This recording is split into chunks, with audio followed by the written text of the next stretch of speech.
Welcome to the Anxious Love Coach podcast, a place for creating meaningful, conscious, secure, long-term partnerships. Here, we talk relationship anxiety and creating healthy, magnetic dynamics within partnership to help you feel confident and alive within committed partnership. My name is Natalie Kennedy, and I'm your host. I'm a relationship anxiety coach and meditation teacher. I've worked with hundreds of clients battling anxiety, and after experiencing extraordinary shifts in my own healing relative to partnership, now combine my lived personal experience and professional training to help others trust themselves within relationship and in their lives. I've been to the edge and back with my now husband from relationship anxiety and come out confidently to the other side. I want to pass the tools I've learned along to you to help you trust yourself in relationships and also create magnetic, hot dynamics with your partner. I believe lots of mainstream relationship advice today can make us anxious and dissatisfied. So let's jump in and normalize challenges that modern relationships and real people go through while also giving you tools to trust yourself, drop the shame, and alchemize your messy, twisted relational truths into profound inner wisdom and aliveness. If you haven't yet, be sure to join my communities over on Instagram, TikTok, and YouTube at Anxious Love Coach. You can also request a 30-minute relationship anxiety assessment with me depending on availability, or ask me a question over on my website at www.anxiouslovecoach.com. I've also got a wonderful relationship anxiety meditation available to you as thanks for subscribing to my email list. Thanks for being here and enjoy this episode. Hello. Welcome back onto the podcast. Today, I am so thrilled to bring back a dear friend of mine onto the podcast, and that person is the beloved Luci Lampe. As much as I love talking about how to create more masculine, feminine polarity, or you can call it yin and yang if you prefer not to have gendered terms, as much as I love talking about these things in partnership to cultivate the dance of aliveness and eros, it is so important to cultivate this within ourselves simultaneously. Both Luci and I today are going to be proposing that the real union between the divine masculine and the divine feminine, or the real union between yin and yang, happens first internally, and then it gets mirrored externally. When we don't recognize this, it gets very easy to blame the relationships that we're in. Please note that in this episode, we are using gendered terms for simplicity, but that these terms are not necessarily reserved for men and women or heterosexual relationships. We're going to offer a bigger disclaimer in this episode, so just know that. But we encourage you to listen for how this can apply to you and just take what works. Luci and I are also going to be speaking about common exiled shadow archetypes of the feminine that exist within each of us individually, but also as well as collectively in a society, and how we might integrate them. So a little bit of background on my friend Luci Lampe. She is a mom of 4, wife of 16 years, wow, and also a trauma-informed sex and relationship coach. After overcoming an autoimmune disorder and embarking on a deep healing journey and spiritual awakening during her husband's 2-year disability and depression, Luci returns back to us with a bold message of love, courage, and freedom. So I'm very excited to jump back on here with her today. I also want to mention, if you've been a long-time listener, you know I've done many episodes with Luci, partially because she's my friend, partially because we vibe really well together and we have similar mindsets, partially because I'm also a partner of hers in terms, or I guess I should say ambassador of her program. So just wanted to be fully transparent with that. I know that you can get so much out of just the podcast that we do and a lot of our free content. But if you do want to dive into Luci's courses, you can also get them through me, and I do receive some payment through that. So I appreciate anything that you get through me. I definitely endorse them. That said, you know what's really embarrassing? I also want to mention that as much as I have done several episodes with Luci, I have recently found out that I have been mispronouncing her last name for years, and that her last name is actually Luci Lampe and not Luci Lampe. I have no excuse. I apologize to both my audience and also to Luci, and I'm so grateful that Luci very tenderly revealed this to me earlier this week. So my apologies. Here's to owning mistakes and cleaning up my side of the street. I hope you enjoy the show. And we are on. Hello. Hi. I'm so glad to have you on today. You're back. How How are you this morning? I am Evening. great. Well, this evening here. Yeah, Morning it's for me, been evening kind for of a you. cool day. This is a beautiful thing about connecting across the world. Yes, I'm so excited to have you on today. For those of you listening now, Lucy and I were just chatting a little bit before I hit the record button, and we're so excited to talk about masculine feminine union. Most of you guys are probably familiar with hearing me talk about relationship anxiety, and for some of you, the conversation on polarity is maybe a little bit new. And so we want to, I think before we start, Lucy, we can talk about like what is union and why it's important. Do you want to start with this?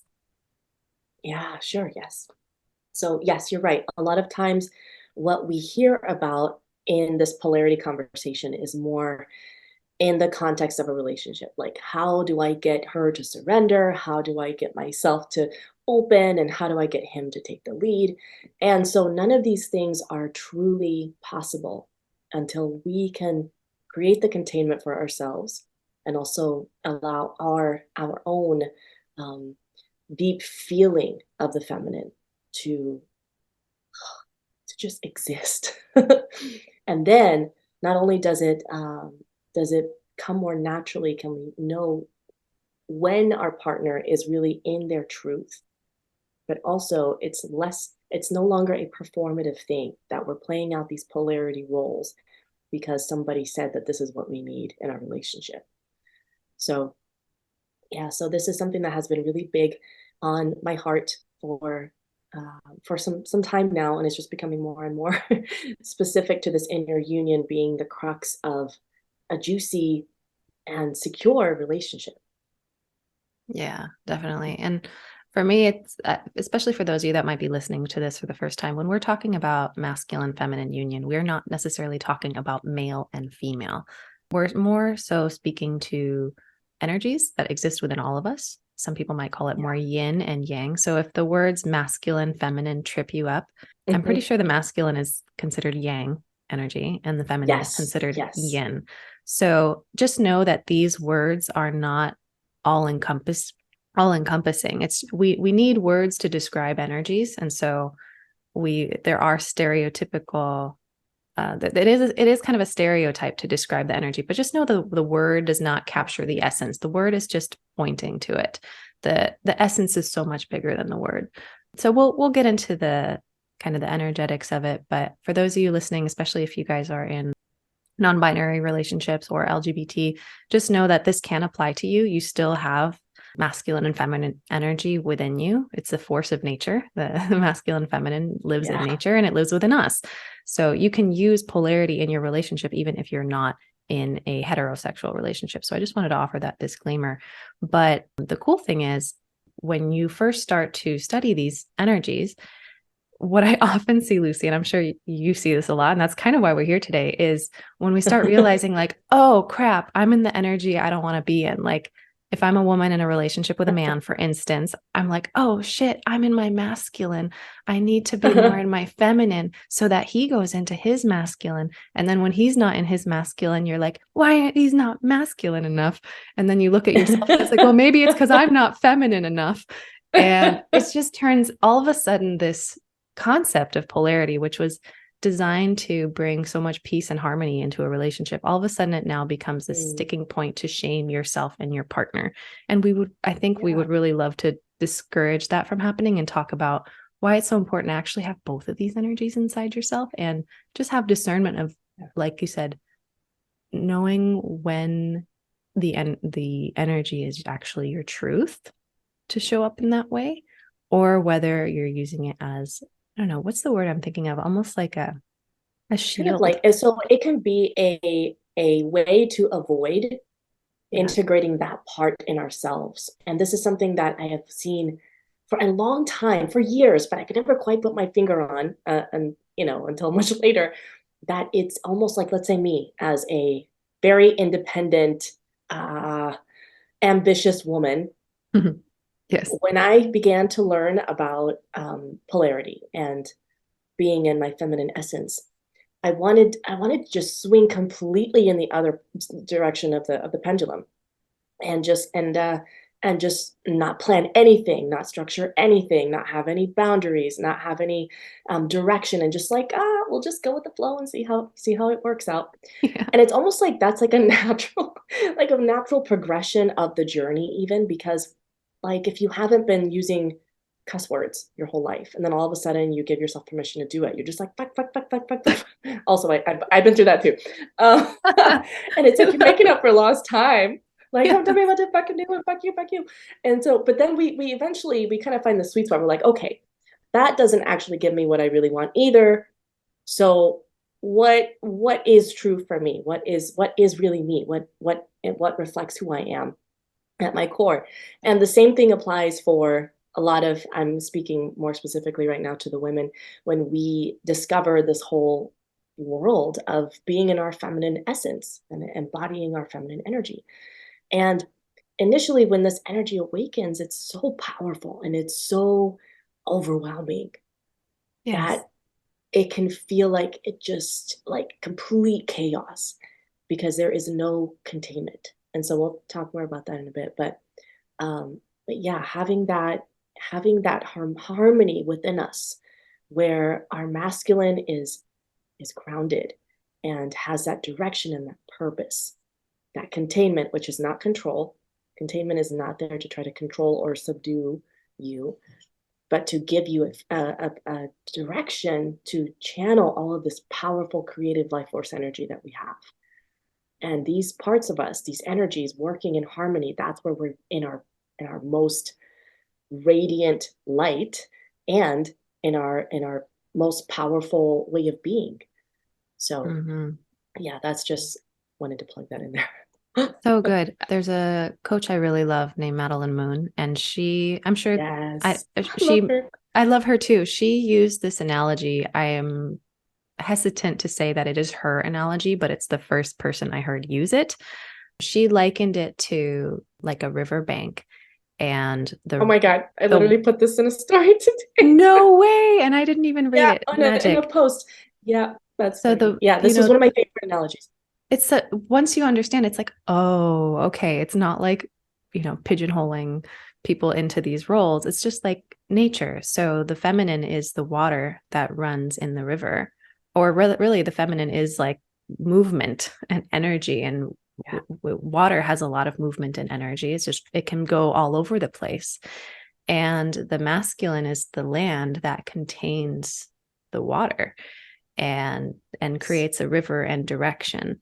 So if there's no containment, you have a puddle or you just have an ocean. yeah. But if you want to take that water and move it somewhere and create a what is that cool device from like the Industrial Revolution, the water circular thing? Oh, like a turbine, like you Maybe. can create a energy from it, right? Yeah, That you I can I just started reading about the use. Industrial Revolution. I'm so smart, just kidding. But but it's like without the structure and the intention, the water just flows wherever there's an opening. But if you channel, Yeah, like you use the word channel, if you channel that into a specific place, now you can move somewhere. You can, like the steam engine was a yeah, divine union of masculine and feminine. The engine yes, without the water doesn't create steam, it doesn't create movement. But the water without the masculine containment of the structure of the machine is just an ocean. It doesn't create right. necessarily some magical third entity that didn't exist before. So a beautiful thing about union is you create a third thing that wasn't there before. It's like the sum is what is it? Oh, I always butcher this one too. It's like it's great. It's What is greater it? than the sum of the parts. The third entity is Yes. greater than the sum of the parts, and the third entity is the union. Yeah, Yeah. exactly. And collectively, this is a direction that we've been heading. The feminine has been awakening, and women are, so it's not just women again, but what happens is that what collectively the women in the collective have been the ones that have been oppressed and silenced and called the witches and called the, just I go into these three different faces of the exiled wild feminine. And that really reflects the parts of the feminine that have been the most shunned. And these parts exist within men too, and no matter the sex or gender. Yeah. So when we disown, or we, just like with shadow work, right? Any part of ourselves that we have disowned or rejected or abandoned, or thought, well, I don't really need this, or it doesn't fit into my life, or somehow it's not as important. Or that's definitely That's not where we're me. leaking. Yeah. Yeah, yeah. And so as we are reclaiming the feminine power, that energy collectively, it's not that the future is female. That didn't quite like rub me the right way. The future is the union. Yes. We need both. It's not just a matriarchy or a patriarchy. Like, we need to work together. And this is literally what nature models for us. Mm-hmm. There is no night without day. This whole concept of yin and yang, it's a constant dance, and they're working together. It's never like it's a this yummy push pull, and Mm-hmm. that's what creates everything that we see. Yeah. It's what creates the magic. Yeah. When I do Argentine tango, I have this whole episode a little while back on like 15 things I learned from Argentine tango. And Oh, a lot of yeah. it, and it was like on love and marriage and relationships. And one of the things I realized, like, you cannot have two leads. Yeah.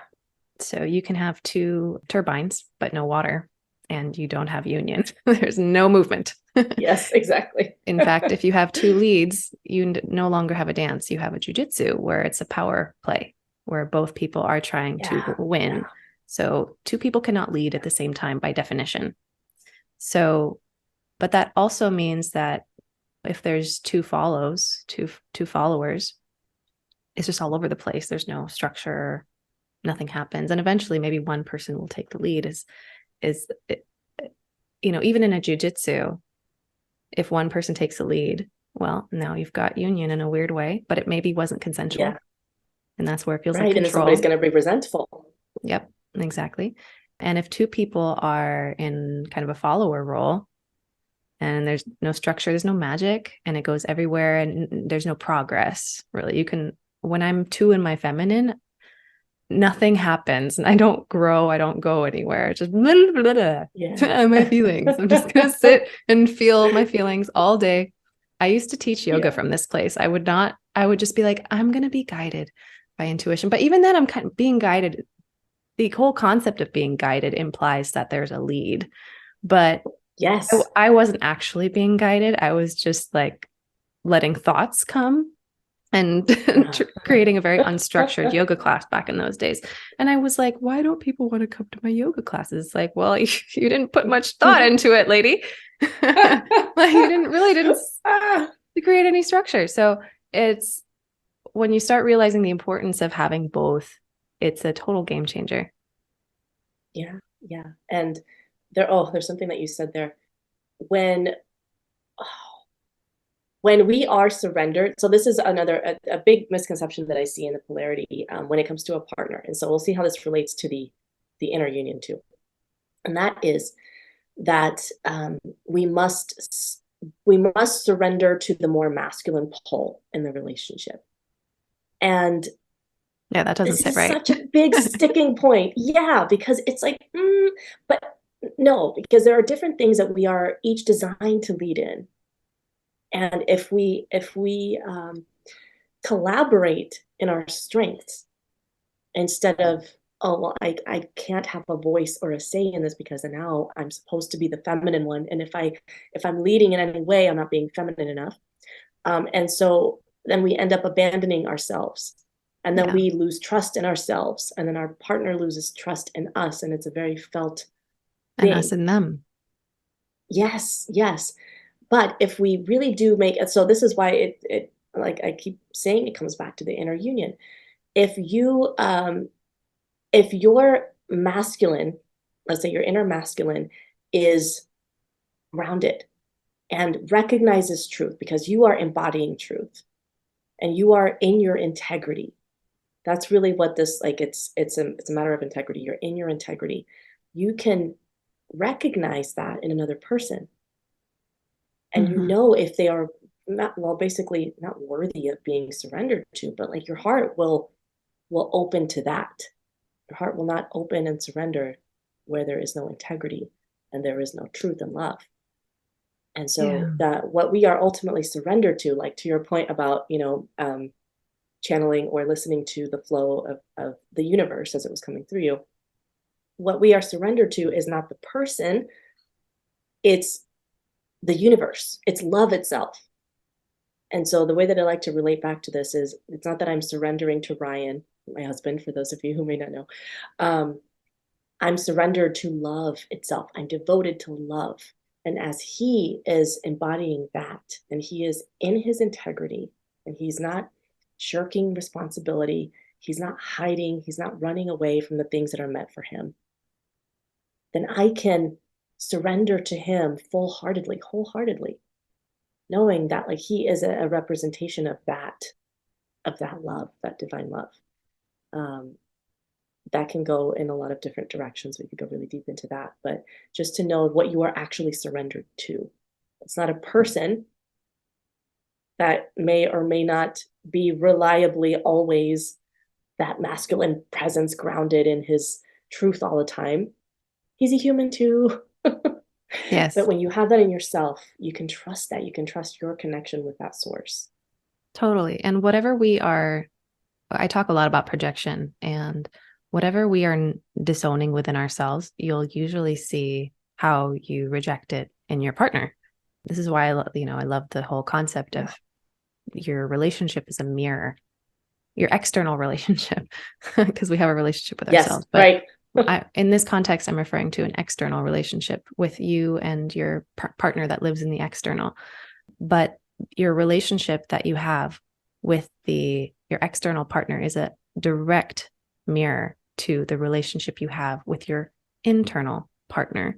So I consider myself a fairly feminine being, but I also have a really strong masculine side. And in the beginnings of the polarity journey, I was like, oh crap, I'm not being feminine enough. And it was just really twisted. And I just felt worse about myself. Like I'm not enough of a woman. And by that same logic, I would look to my partner and think he's not man enough. Yeah. And that's just polarity gone wrong there because Yeah. You he's missed got a few things there. I missed a couple things. And arguably, I was talking about this, I was just starting to share my journey because I hadn't learned about polarity until maybe 2 years ago. And people were wanting to work with me even while I was just barely learning about this. And so I was sharing little things that I had learned. And I look back and I cringe because there's plenty I just didn't know. And I'm going to look back 2 years from now onto the content I have right now, and I'm going to cringe then too. So we're all kind of on this journey. And if you got sucked into self-blame on your polarity journey, like it's normal. I feel like we all go through it at some point. Yeah. Because like you said, it's so helpful in the beginning, like, oh, I see these patterns. But what's been so helpful for me is actually before I get more feminine, what if like I actually let myself honor this masculine side that's coming up and strengthen that? And in a weird way, my internal side of myself that you could call my feminine has actually felt safer to come out because Yes. I Yes. took good care of her first. It's not like I, force her to submit and force her to be feminine. It's not like I force her to be feminine. Quite the contrary. Sometimes I give myself permission to set more boundaries and have more structure and Yeah. not pressure myself to open when I'm not ready. Yes. And what that masculine presence in us, what our inner masculine does invite us to do, is to exist in that containment, in that space, and just see like what's present here for you. What are you feeling in that? What do you want to create in that? And one of the two biggest examples that I relate back to are, one is my morning practice, that no matter what, I'm going to show up to that. I might not do the full all out like movement. I might not do my full long self pleasure practice, but I'm going to be there and I'm going to feel what's available to me. Yeah. It's like the show part of the masculine containment is the consistency and the showing up. And one of the biggest like gripes that the stereotypical feminine has with the masculine, I'm not talking women with men, although it does happen that way often, but the feminine being often gripes about the masculine's lack of integrity or lack of consistency. And when that's happening, you often have to, it's really easy to look at how somebody else has abandoned us or how someone else isn't having integrity with us.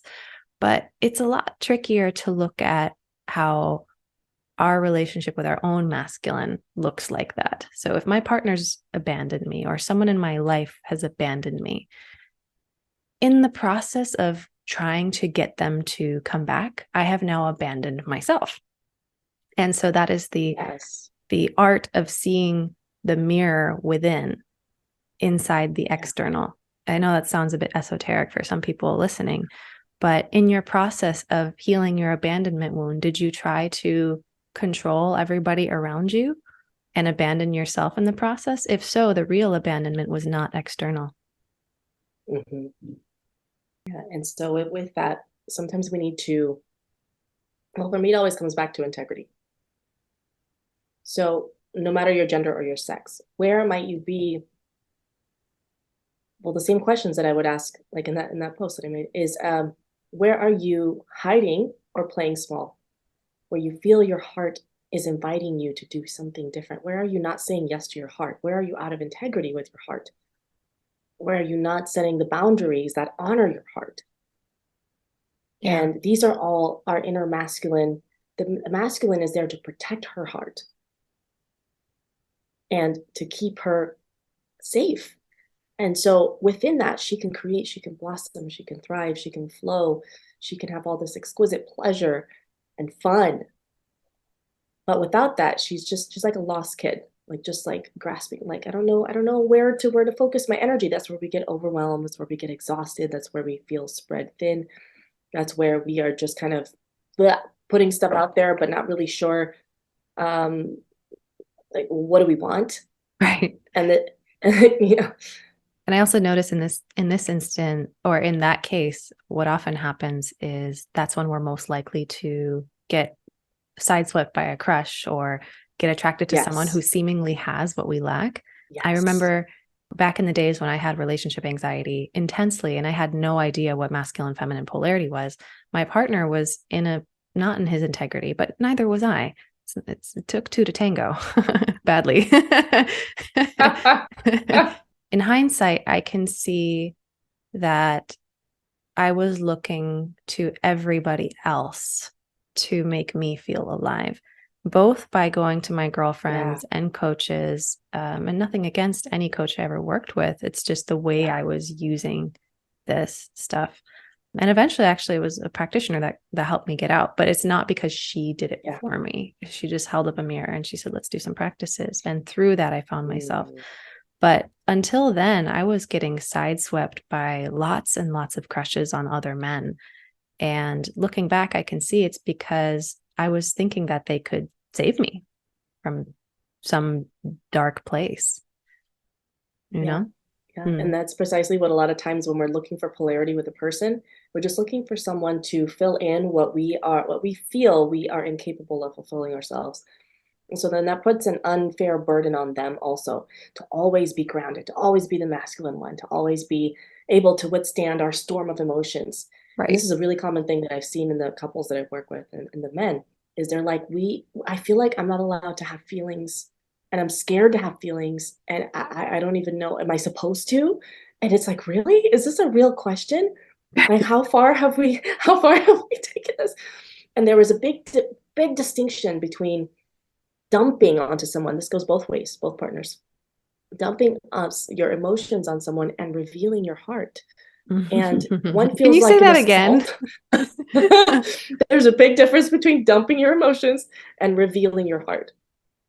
And energetically, what this feels like, one feels like an assault, okay, like a straight up emotional, verbal assault. I like literally it can. I have done this so many times. Me too. Not shying away from that for so many years, okay? And the other feels like a tenderness opening up. It's like, here's my bleeding heart. And I'm not blaming you for it. I just want you to see me. I just want you to witness it with me. And a lot of times all that feminine heart, that feminine essence in us, in all of us, wants is to be witnessed. The masculine is the one who witnesses. The feminine is the one who is witnessed. And each of us need that. Not just the women, not just the men, not just the ones that embody that masculine essence or pole in the relationship. Yeah, or kind of semi agreed upon polarizing roles. It's like, it's not set in stone, you guys. Yeah. And it shifts too. We go through our seasons too, where, life feels a little more yin, a little more like flowy, and seasons where it feels a little more yang, and we need more structure, and we gotta like, okay, here's what we're gonna do. Now, when we get out of balance in this, because again, it's a dance. You're not like heavily on this side of the pendulum or heavily on this side of the pendulum. That's where it feels wonky. That's where we feel like, ooh, I'm not giving myself space to feel, or ooh, I'm not giving myself the structure that I actually need to do what I want to be creating in life. Exactly. And finding that sweet spot, yeah, that's where the magic happens. Mm. Yep, it's a tango, and I've been on both sides of this now. Yeah. So one of the things you mentioned early on in this, and I would love to hear you cover this because I know it ties into union, is and I'm sure there's more, but the ones that you have been discussing are the 3 exiled parts of the feminine. Can you talk about those? What are these 3 flavors of the feminine that have been exiled in our society and inside?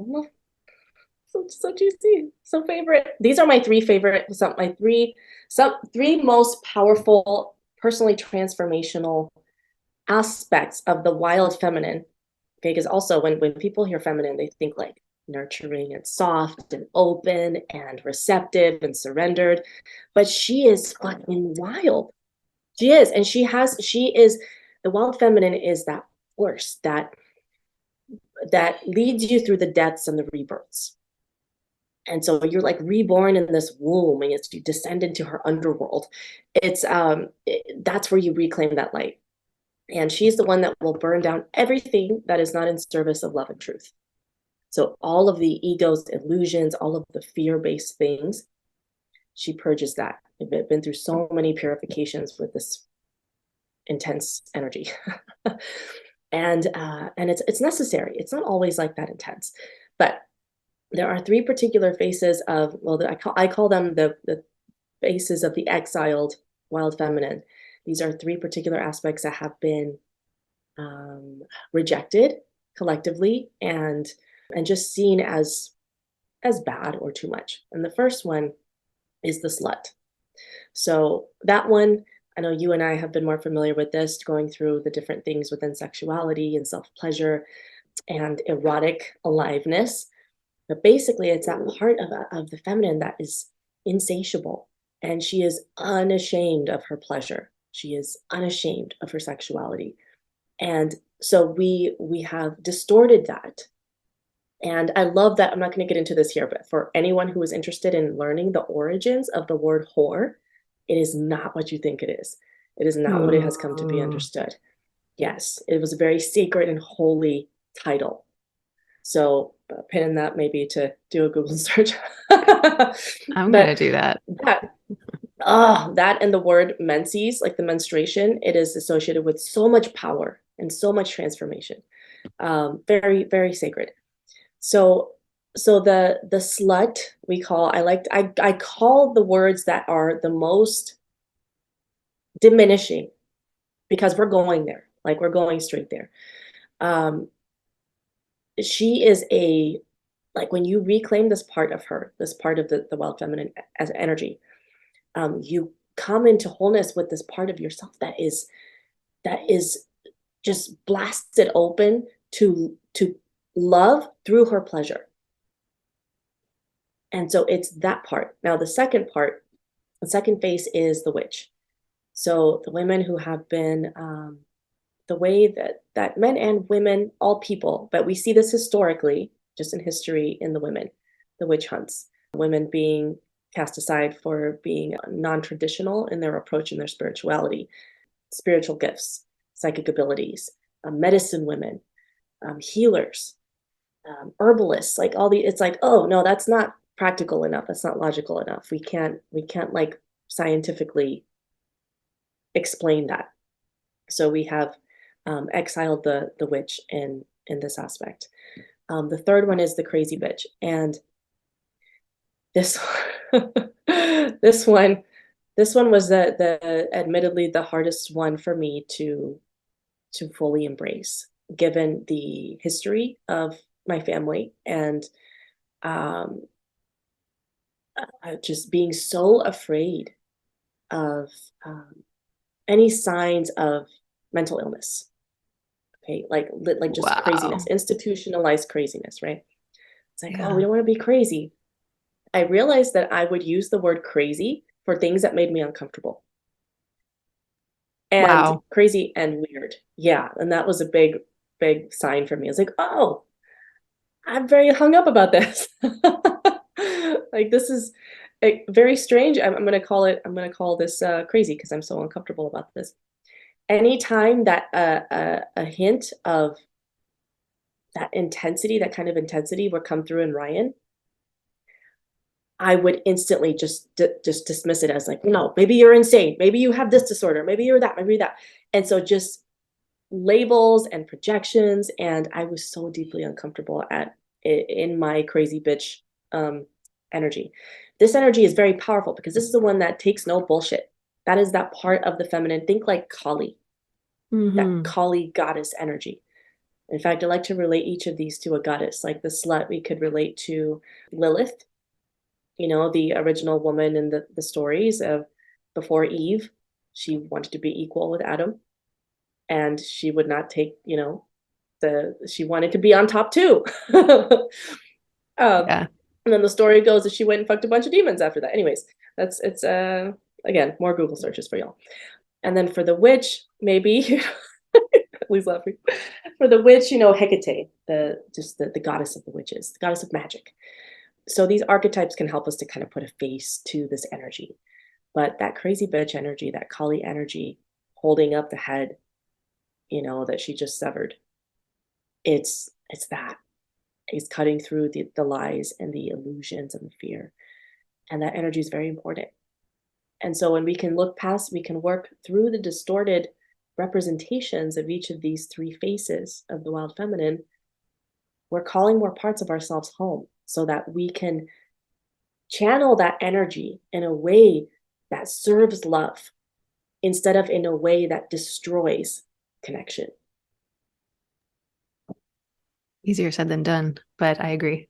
Yeah. It's like, Yeah. how do you work with that? Because when I hear that, nothing even comes to mind. Like maybe I have this energy that you're describing of the crazy bitch. And in my mind, if I were to let her exist free of shame, I am just thinking about all the destruction that could happen in my life and in my relationships. And so Yeah. how do you work with that? How do you accept this part of yourself and actually bring it into your life without necessarily destroying things in the long run that you really value? Yeah. Well, a big part of it is literally creating a space for her to exist. So, right here in this room where I'm having this conversation with you is usually my space where I let that exist. If I don't consciously create that space for these parts of me to exist, especially early on, because there's so much that is just being, it's like opening a can of worms, right? You don't know what you're gonna find. You don't know how intense it's gonna Right. be, how long that intensity is gonna last. It's honestly it's pretty scary. So if you don't know that going into it, when you begin tapping into that, it's scary as fuck. Because then it's like, oh my God, what is happening? Am I possessed by a demon? You know, I mean, I literally questioned these things at the time because I had the background that I came from. Yeah, creating that space for these parts of ourselves to be expressed in a in this that again that containment, right? And Mm-hmm. this is where our masculine can create that containment and say like, okay, this goes no further. Right. Like, You can this is the express this place. in this room or in this embodiment program, but not like you're not going to, reveal this to your mother, right? Right. During Well, we're not Thanksgiving going dinner. to explode this onto our mother. Yeah. But then also what happens is the more comfortable you become with this energy, the more you will be able to discern when it is time, when it is in service to love, again, right? In service to love and truth, to express any part of that. And it doesn't even have to be in an intense way. It can just be like very firm, like, no, or this is no longer a part of my life. And so, but you have to have that space to just get acquainted with that energy in the first place. Yeah. And the word I heard you use was discernment, which is really huge. And it's actually kind of a discipline to have. And I do Yes. believe it's part of the masculine is being able to Yeah. discern and because it's about purpose and direction. To have discernment is to know what to do and what not to do, when, with whom, where, why. And discernment is about picking the right action at the right time. And as opposed to having blanket belief systems that apply to everything. Like some people, they have been watching Disney movies their whole life. And they're like thinking that the perfect knight in shining armor exists out there. And then they find themselves miserable in relationships because they're always looking for someone to be perfect. And then they find my content and they're like, oh my God. And like you said in the beginning, they swing to the other side of the pendulum. And then they're like, okay, I need to be more submissive. I need to be more feminine. And I'm like, wait, no. You're like, no, come back. No. Or they're like, my relationship is awful and terrible. And I've been doing the work and my partner never changes. And I'm just going to stick it out indefinitely. And that's just the way it is. I'm like, wait, no, that's not how my content is supposed to be used. You're not, no, don't use my content to stay in an abusive relationship. Don't use my content to stay in the same patterns that you're in that have just, they're new patterns based on my content. Like, no, it's, but I think when you don't have a connection to the divine or source, you lack a reference point for what trust in yourself looks like. And when you don't have that reference point of what it feels like to make a grounded decision, you just base your decisions off of everybody else's decisions. So that discernment and off your feelings. And off your feelings constantly. Like, and fears, which a lot of those feelings are in the fear. Right, exactly. It's like all my decisions are based on fear and all my decisions are based on feelings. And to me, that's not true anymore. Sometimes my decisions are based more on a feeling sense. And sometimes my decisions are more based on pure logic.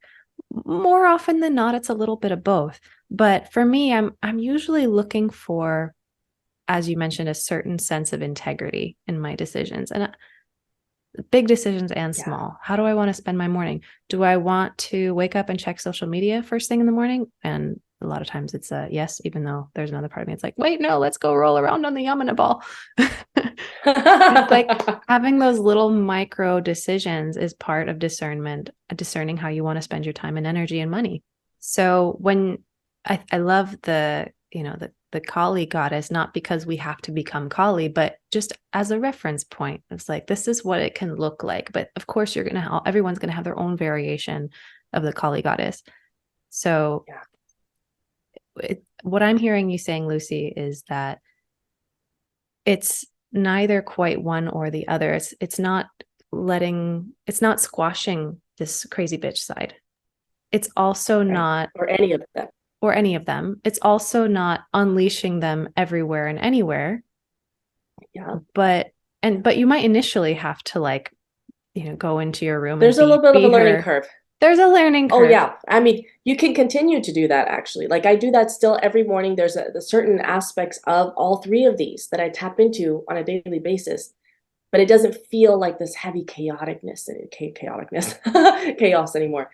When you're unafraid to go into the depths of that darkness, it just changes your whole vibe. Like you're like, I can handle it. I trust myself to be able to withstand whatever emotions are coming through me. And so then you can also discern beyond you can feel beneath the feelings, basically, because there's the emotions that our bodies are feeling that can kind of not fool us, but just kind of, like not give us the full message, right? Oh, So yeah. when we can work through the feelings and like work with the body to get down into the truth of it. Because the thing is, like for me, I feel truth deep in my gut. Like it's a very in my body sense. I feel fear like a clench in my gut, but like higher up. So the more we can become attuned to these subtle, nuanced messages in our bodies, that also helps. Yeah, especially I for know those that of if the, it's coming from here, yeah, especially for yeah, those of us who, like I said earlier, have no reference point for what self-trust feels like, or no reference point for what actually following your gut feels like. If all you know is alarm and shame and terror and anxiety, you're not going to be able to feel that felt sense of trust your gut, because there's, like I said, there's two different kinds of gut feelings. There's the yeah. paralysis that's caused by trauma and this like swirling feeling, and then there's like a Yeah. there's a It's like a deep deep peace, like like a very gooey, it's like a, I mean, for me, if I had to put a sound to it, it feels like a, it's like very deep, peaceful place. But the thing is, yeah, we have to teach our bodies how to relax. I mean, not relax, like, hey, just relax, but how to, our nervous systems to actually, yeah, get that to never that helps, right? place. Yeah, But to get to that place where we can feel that, that's where like the self-pleasure practice, just the movement practices, things like that help to connect with that part of totally. ease. And it's so cool for us to be having this conversation because everyone's sense of self-trust is going to feel a little bit different. Like yours feels like whereas mine feels more like a god-sized gavel. Like Oh yeah, I can like see that. it's like a you know, I know. I don't know how I know or what I know, but or what it is I know, but I just know. And that is part of the feeling of the Yeah. feminine is this knowing, this self-trust in herself. So for me, it's that like, Yes. I can't even, my voice can't even go that deep Like because a I had some, sumo wrestler grunt. yeah, like, well, You've I been just drank watching the some sumo tea. wrestler show I just drank tea with honey and it's like kind of making my throat a little in sticky. your So throat. I can't like make like that low grunting sound that of knowing the truth. So yeah, but for me, that's But what it it's in feels. there. Well, that for me, that thunderous gavel that lives within me is what helps me make decisions in the name of truth and in the Yeah. name of love. Yeah. It's like, this is my verdict. Right. So And and so for everyone to determine, like figure or yeah, figure discover what out. that is. And once you have felt what it's like to make a really grounded decision, whether, for the people that Yes. are listening, a lot of people are 1 foot in their relationship, 1 foot out, and they're like, how do I know if I should stay or go? And I'm like, I don't know. I have no idea whether you should stay or go. Anything that I say is just what I would do, but I'm not gonna Yeah. tell you Right. what I would do, because especially if you're projecting your right decisions based on what I do, that's not authentic either. Yeah. It's not a good And idea. that's And like their truth. it's not their truth. So I'm going to say, do whatever it takes to figure out what it feels like to make a grounded decision, Mm-hmm. and then make that decision from that place. Until then, you will be basing Yeah. all of your decisions off of everybody else's decisions.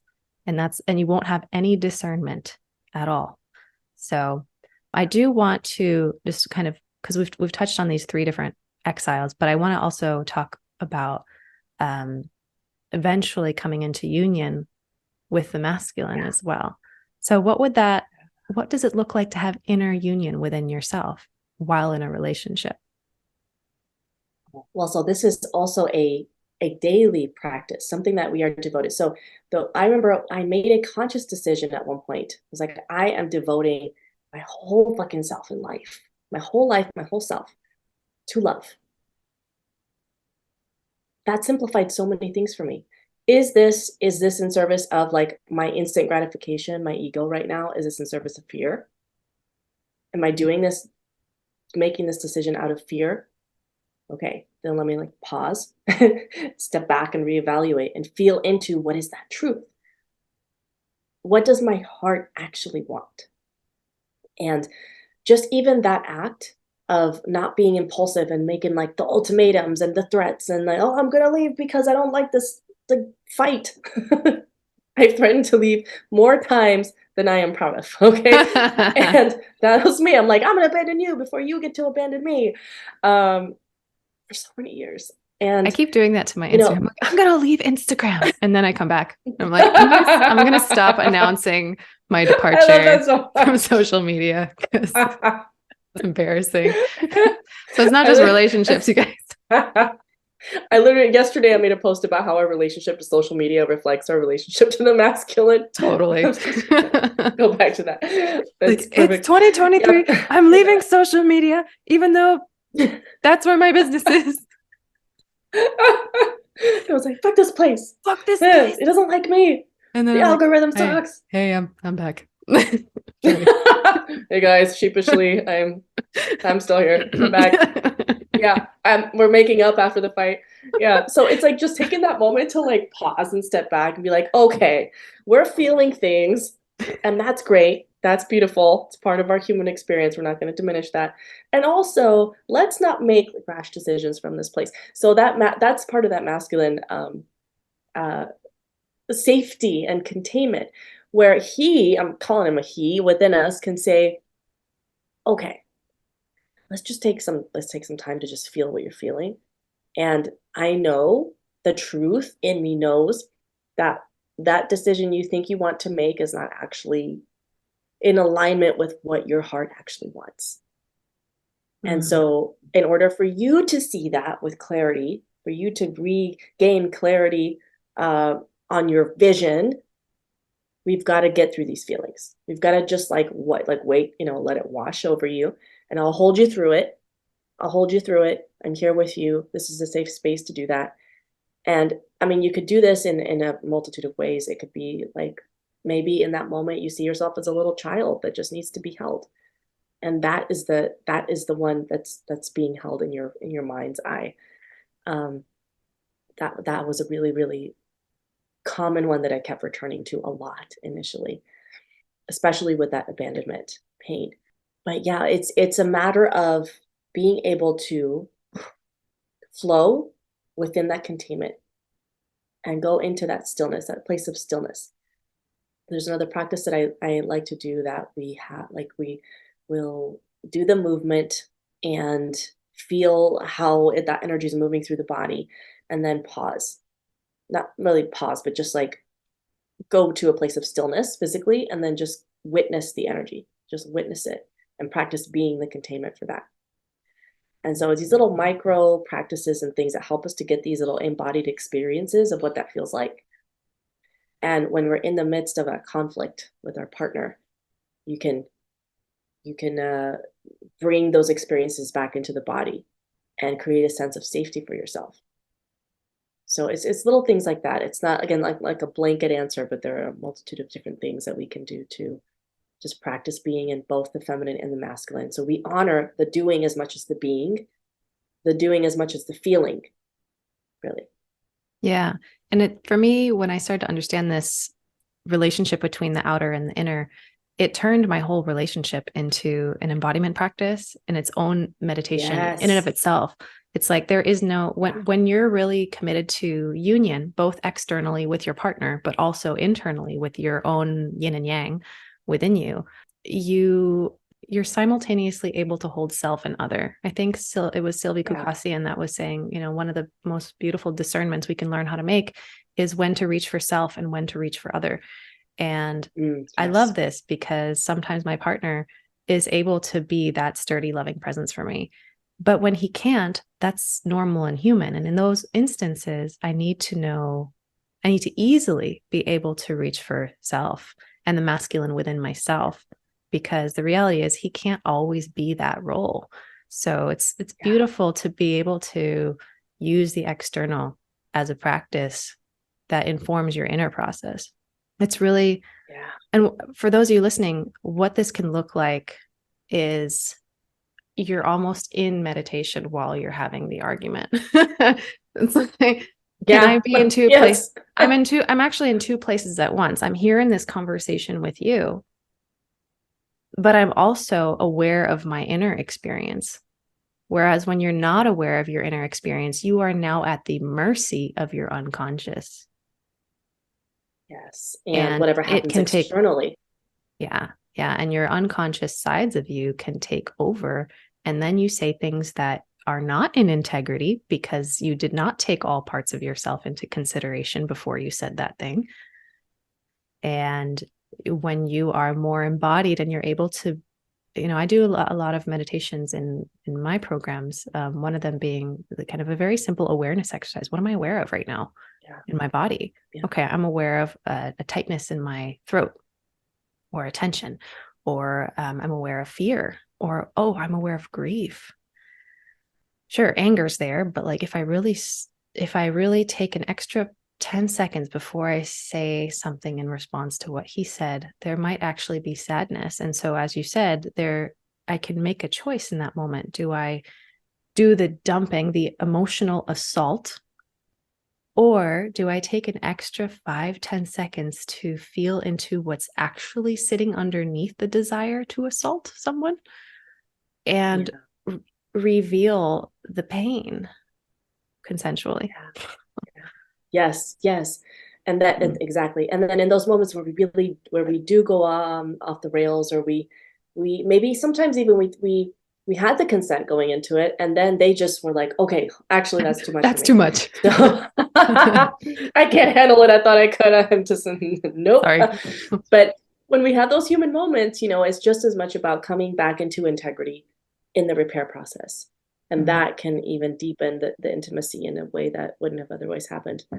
But it's always like coming back to our truth, our integrity, our wholeness, and our heart beneath all of beneath the fear. I just think of it simply, love and fear. Beneath the fear, beneath all of the fear, scarcity, and lack is the love, the heart's message that has something to do with love, some way that love is trying to come through in that situation. And so it's integrity. Yeah, it's so important to be able to stay with yourself while you're with the other, being, like I said, two places at once. That's what inner union is really about. How did you abandon yourself in the process of trying to fix, save, be rescued by the other? So can you be with the other and yourself at the same time? That I think is really the union. It's this like new space, kind of like that, we're talking about that feminine masculine, make this new third thing, this new special thing. It's like that. You're in this space where you're neither like just here and here, but you're here in this place where both of these things are coexisting. And there's no separation between the two, actually. Yeah, I love that.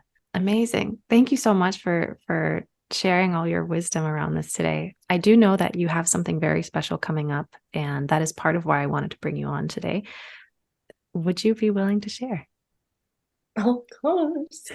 So, so I'm getting ready to launch on May 29th. So by the time you all are listening to this, it will be out. A course called Wild Eros, and it's a 6-week virtual course where we're going into the wild feminine embodiment.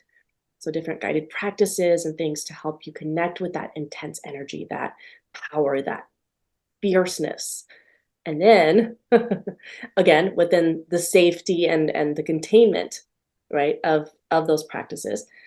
And then in the final week, we're going into cultivating a deeper inner union so that all of this amazing, just fiery, powerful energy that you've tapped into can be channeled into something that serves what you really want to create in your life and also supports the relationship that you're in if you're in one. Mm-hmm. Who specifically are you speaking for this course? So women in general. I've had women of all different, single, newly single, in long-term partnerships, short-term, new partnerships. Essentially anyone who has had an awareness of the feminine energy and she's ready to explore this like darker aspect of it that has been a little bit too scary to go into, or just hasn't come across the opportunities to do that with some guidance. I can think of a lot of people, including myself, that would really benefit from this for sure. Especially, I think a lot of us, if we find ourselves in these patterns in our relationships where we find ourselves being very controlling, that controlling energy. I feel like that's like the crazy bitch, but not channeled in a healthy way. Subdued. It's a subdued version of it. She comes out and she's like, right. So it doesn't. What to do. Exactly. I can change you. It's not about getting rid of her, and it's about channeling her in a way that actually serves you and the relationship in a much more powerful way. So I can definitely relate to this and could benefit from this. So I'm sure, I'll be in the course. I'm sure you'll see me in the comments. I'll see you there. I'll see you all there, because from one psycho bitch to another. The psycho bitch in me honors the psycho bitch in you. Namaste. Namaste. That was slightly culturally appropriated. I apologize, but still. Just the honoring part. Just the honoring part. Divine psycho bitch in me honors that divine psycho bitch in you. Yes. Amazing. Yes. So I will put this in the link in my show notes. And yes. So you guys can absolutely sign up through there. Is there anything else you would like to share? Anything else we missed? No. I mean, just, keep taking, like, whatever the barriers are to love, just dissolve those. Everything else will come clear. Yeah. Meet yourself where you. For me, the biggest thing is like actually meeting and loving yourself where you're at, and that is what creates that dissolution. Yeah. The acceptance and being with that. Yeah. When we feel truly seen and held and loved exactly as we are, these coping mechanisms, defense mechanisms, they naturally fall away, because that's not who we are anyway. Yeah. Exactly. Well, it's so nice to have you on today. Thank you for coming on. Yeah, thank you for having me on. It was really, really good to see you. So beautiful. I know not everybody gets to see you out there, but I get to see your face, so I like that. It is very special. All right, Luci, thanks so much again. Have a beautiful night, and I'm sure we'll see you soon. Thank you, Natalie. Thanks so much for listening to The Anxious Love Coach today. If you loved this episode, please hit that subscribe button, leave a review, and follow me on Instagram, TikTok, and YouTube, and maybe share it with someone that you believe might benefit from these perspectives. Please also subscribe to my email list at www.anxiouslovecoach.com, as I'm trying to reduce my reliance on social media. In exchange, you will receive my free relationship anxiety meditation and more supportive tools sent your way. If you would like to work with me, head on over to my website at, again, anxiouslovecoach.com to explore different tiers of coaching options and online programs. Thanks again for listening, and catch you in the next episode. Have a blessed day.